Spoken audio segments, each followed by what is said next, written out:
அதிகாலையில் கர்த்தரை தேடுவீர்களாக. அதிகாலையில் கர்த்தரை தேடுகிறவன் அவரை கண்டடைகிறான் அப்படின்ற வசனம் எல்லாம் வாசிக்கும் போது எனக்கு எப்படி தோணும் சொன்னா, ஏன் அதிகாலையில தேடணும்? மத்த நேரங்கள்ல தேடினா கர்த்தர் கிடைக்க மாட்டாரா? தாவீது ஒரு நாளைக்கு 7 முறை ஜெபம் பண்றாரு.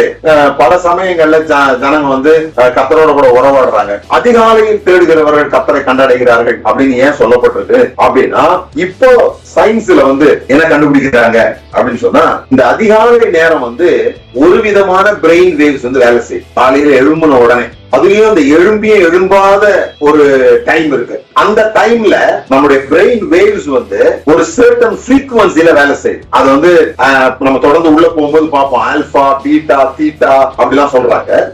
நிறைய நேரம் நம்ம பீட்டா ஃப்ரீக்வன்சில இருக்கிறோம். இப்ப நான் பேசிட்டு இருக்கிறது இதெல்லாம் பீட்டா ஃப்ரீக்வன்சில இருக்கிறோம். ஆனா ஆல்பா வேவ்ஸ் அப்படின்னு ஒண்ணு இருக்கு, அதுதான் காட் வேவ்ஸ் சொல்றாங்க. இந்த அதிகாலை நேரத்துல நம்ம யோசிக்கிறது, அதிகாலையில நேரத்துல விஷுவலைசேஷன் பண்றது, அதிகாலை நேரத்துல மெடிடேஷன் பண்றது, இது எல்லாம் டிவினிட்டியோட நம்மளை இணைக்கிற ஒரு விஷயமா இருக்கு. ஆண்டவரோடு கூட இணைக்கிற ஒரு விஷயமா இருக்குது.